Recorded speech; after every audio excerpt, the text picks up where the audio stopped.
2 yil oldin shu ishni qilasan deyishganda hech qachon degan bo'lardim. Lekin hech qachon deyish kerak emas ekanligini tushunib yetganman. Inshaalloh bu hayotimdagi eng to'g'ri qarorlardan bittasi bo'ladi.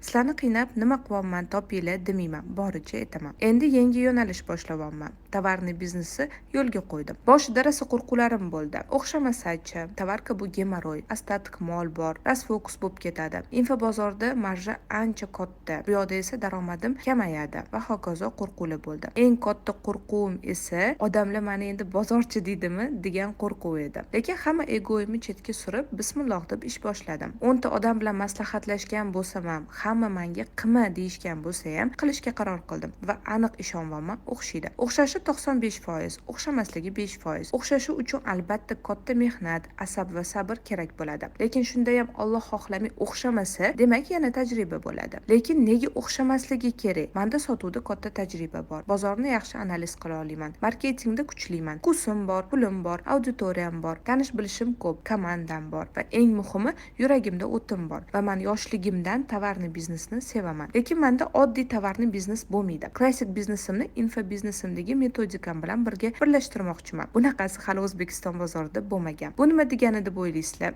Hozir tushuntiraman. Bu xuddiki kurs sistemasiga o'xshaydi. Любой tovarni bir marta sotib olishingiz mumkin bo'ladi va sotib olish vaqti chegaralangan bo'ladi. Men har xil narsa sotaman. Texnika ham, ukrasheniya ham, kiyim ham, aksessuar ham, kosmetika ham. Eng muhimi, men nimani ishlatsam, o'zimga olgan bo'ladigan bo'lsam, o'zimga yoqsa, keyin sotaman. Faqat hammasidan ограниченный количествоda olib kelaman. Misol uchun shu uzuk sotmoqchimanmi? 10 ta dona olib kelaman. Sizlarga ko'rsataman, qo'lingizga borish sanasini aytaman. Sizlar yozdirasizlar, to'lov qilasizlar. Sotuv yopilgandan keyin 10 ta sotiladimi, 8 tami, bittami farqi yo'q. Keyin dastavkani chiqazamiz. Tushunarli bo'ldimi?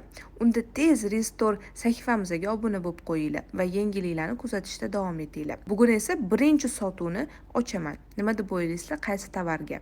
Kommentariyada yozib qoldiringlar.